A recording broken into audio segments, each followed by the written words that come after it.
Hello, I am Yann BONNET. I am the Secretary General of the National Digital Council in France. I am very happy to be with you today thanks to the Internet at this conference on public innovation at ENAP. First of all, I will quickly introduce the National Digital Council. It is an independent advisory commission composed of 30 members who are appointed by the President of the Republic, all of whom are digital experts. There are as many men as women. It includes investors, researchers, entrepreneurs, and activists. And our mission is to provide opinions on any issue related to digital matters that impact society or the economy. In fact, we serve as an interface between the digital ecosystem and the government. So we like to define ourselves as the lobby for those who don't have one, and I am particularly thinking of citizens, associations, and startups who often don't have the time or resources to make their voices heard by public decision makers. So concretely, we meet every month in a plenary session with the 30 members to exchange and confront our views on digital matters. We also very regularly organize what we call contributory Fridays or contributory days. These are days that are open to anyone who wishes to participate. And the idea is to exchange all the various viewpoints around the table and then try to agree unanimously on a diagnosis regarding several different issues we face and to propose solutions. Over the past 3 years, we have issued around 20 opinions or reports. We have covered a wide range of very diverse topics, notably addressing the issue of education and digital technology, health and digital technology, but also the fight against online terrorism. There are also topics that seem technical but are not, such as net neutrality. We push topics on innovation, on platform neutrality, and in the year 2015 we launched an experiment. In fact, we went to see the Prime Minister at that point in time, who was Jean-Marc Ayrault, and we told him that it might be useful to try this kind of consultation to activate the entire digital ecosystem a bit more, because we noticed that each and every minister wanted to talk about digital issues, but each in their own silo in various and different ways. And what we were saying is that it would probably be useful to activate this entire ecosystem to have a more comprehensive view of the impacts of digital technology. We can note a strong mobilization of the government through this consultation called Ambition Numérique, which was accessible notably via a platform whose URL address you can find on the screen. Through this phase of consultation, we were also able to engage many politicians and other key stakeholders and discuss various digital issues at a very high level, which I think was already a very good and thoroughly positive thing. What we designed is a very open and highly contributive approach, which consisted notably of 4 major contributive days that we organized in different parts of France, where each time there were about 300 people attending, and during these contributive days, we notably organized workshops, as I described to you earlier. We set up this online platform, contribute.numerique.fr, and we indeed allowed those who contributors through a do-it-yourself kit to organize their own workshops with other people, associations, companies, organizations, and other entities in order to contribute collectively on the platform. We had more than 70 workshops organized by contributors across the territory in less than 3 months. On the platform, in fact, we had set up 26 consultations on different themes. So here you see 3 of them, one on justice and digital technology, another, for example, on the state's technological strategy and public service, but we also organized other consultations on education, health, innovation, and financing. So you can see that the range of topics was very broad. So concretely, on the platform we indeed used a platform developed by a very active association called Démocratie Ouverte, which I believe is also very active in Quebec. And on this platform, the idea was to ensure that every contributor could transparently share their positions on both the issues raised, thus sharing a diagnosis, and also propose different solutions. What was interesting is that a number of lobbies also contributed, and it wasn't always easy for them since they are not always used to displaying their positions in a completely transparent manner. This is what we were particularly looking for, to provoke reactions from people who might agree or disagree with their positions. Indeed, we organized these 4 contributory days, these 70 relay workshops via the contributors, and we had approximately 18,000 online contributions with more than 5,000 participants in this phase of the consultation. This consultation was divided into different stages. There was a phase for contributions from internet users, and then we synthesized all these contributions. After that, we discussed with the 30 members to develop a number of recommendations that we made to the government. The government then had these recommendations reviewed by the administration, which led to a number of results. At the national level, this has resulted in a law currently under discussion in the French Parliament called the Digital Republic Law, which is being championed by Axel Lemaire. But it also allowed the government to better define their digital strategy in a more comprehensive manner. This also allowed France at the European level to push a number of issues, particularly I think of data portability in particular. We were able to work with other member states, particularly with Germany, to push a number of proposals at the Commission level. The result is 70 proposals that we made and presented, many of which were adopted and successfully implemented, particularly in the Digital Republic Bill, which was a significant achievement. So the consultation, the dialogue, and the recommendations have been divided into 4 main parts. I won't be able to present all the recommendations in such a short time, and I invite you to visit our website. Everything is accessible and downloadable.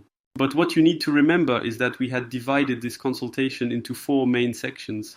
The first, which is truly and loyalty freedom in a shared digital space. In fact, it's all the new rights in the digital age. In France, we had a very significant law concerning digital matters, which is the LSN, the Law on Confidence in the Digital Economy, but it dates back more than 10 years. We needed to clean up and update the legislative part concerning digital matters in order to thoroughly and comprehensively address these issues. Next, we have a second section, a second chapter that concerns new concepts of public action, including everything related to open data and open government, which we will come back to. Next, we have a third chapter that actually covers everything related to the digital economy, innovation, and financing. And finally, we had a last chapter that covers all societal themes such as justice and digital technology, health and digital technology, education and digital technology.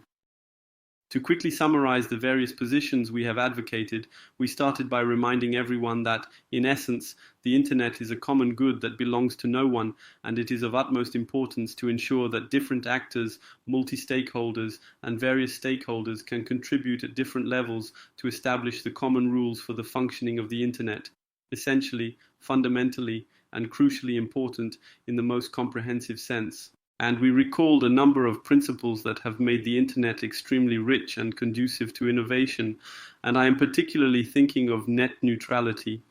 In France, I believe it is the first time at the European level that a state has pushed for net neutrality to be enshrined in law. We have also pushed other topics, concepts like platform loyalty and other. We notice that there are more and more digital giants who tend to lock users into their silos, and when they have a dominant position, it is extremely difficult for users to leave that silo to go see a competitor, for example, or to regain control of their data. That's why we have pushed this concept of platform loyalty. The concept of loyalty, what does it mean? In one sentence, it means asking the digital giants to say what they do, to do what they say, and to allow users, internet users, to be able to verify it. Behind loyalty, there are 2 aspects, a B2B aspect and a B2C aspect. On the B2C side regarding users, the idea is to gain more transparency. You know that the terms and conditions of the various services we use online are indeed often mostly quite complicated and very hard to read. There are researchers who have shown that it would take more than a month for an average internet user each year to read all the terms and conditions, so no one does it. Additionally, you need to have studied law in depth to understand what it's about. And so we think that there is progress to be made, that the digital giants have progress to make in terms of the readability of their platform's terms of use. On the B2B side, loyalty is, for example, the stability of APIs. APIs, you know what they are. They are those interfaces that allow the exchange of information between different services. These APIs are extremely important in this digital economy, and we realize that a number of giants have become very significant entry points in the digital economy. Through these APIs, they have the power of life or death over a number of economic players in the chain linked to them. For example, the stability of APIs is like if in France we have this company that manages electricity called EDF. It's like if EDF suddenly changed the voltage or frequency of electricity on the French national grid. Can you imagine all the businesses, the SMEs, that would go under overnight because they wouldn't be able to operate anymore? It's the same in the digital economy. We think that in the digital economy, digital giants need to win, to be very, very loyal, especially regarding the stability of APIs. So we have also pushed other topics regarding the modernization and development of the state, particularly on the fact that France must engage in this open Gov partnership movement and adopt much more transparent and open approaches, organizing to co-construct both public policies and bills like the Digital Republic bill we are discussing in various areas. We have pushed various recommendations on this digital public service aspect in various ways and methods, some of which emphasize that administrations should implement a true service design approach by focusing on the user in order to more effectively and efficiently simplify access to a number of public services. We also pushed the idea that it was extremely necessary to have digital mediators because we realize that there is an increasing need for certain skills to properly understand various aspects of the digital world. There is a whole population that could be excluded from their rights if they do not have the skills to connect to this or that interface.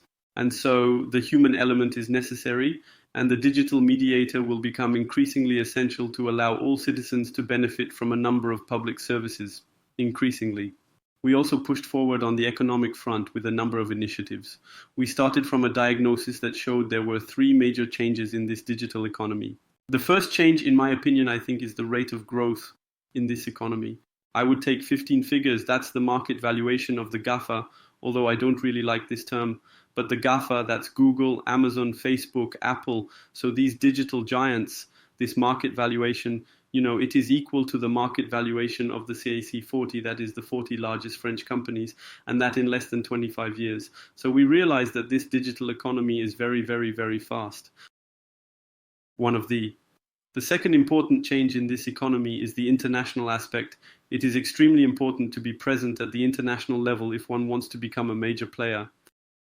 Then one of the major changes is significant innovation and multidimensional innovation in various fields. In France, we often tended to see innovation as something purely technological, whereas in fact innovation is also social, organizational, and related to business models, making it multidimensional. We have made a number of recommendations to ensure that this innovation is better supported at the level of public mechanisms. Finally, on the last point, we have very vigorously advocated a significant number of recommendations on the importance of digital inclusion. We realize that in France, more than 80% of people have access to the internet. So we still have a significant problem with approximately around 20% of individuals who have difficulties connecting to the internet. But the even bigger issue is rather the usage, the necessary skills needed to properly use the internet and, for example, access one's own rights or a number of essential services. And so we made many various suggestions and recommendations on education, on what we call digital literacy, on the important skills needed to enter this necessary digital world. Then, after this consultation, the assessment we made was rather positive. We didn't know what it would lead to. It was truly an experiment, and we acknowledged it as such. And in the end, we could see that the debates in the National Assembly were of very high quality, whether from deputies or senators, which is a very good thing. So we are generally very, very satisfied with this experiment indeed. Feel free to contact us if you want to know more. We are also very interested in knowing how you, on your side, operate and how you use these digital tools to innovate, especially in public services.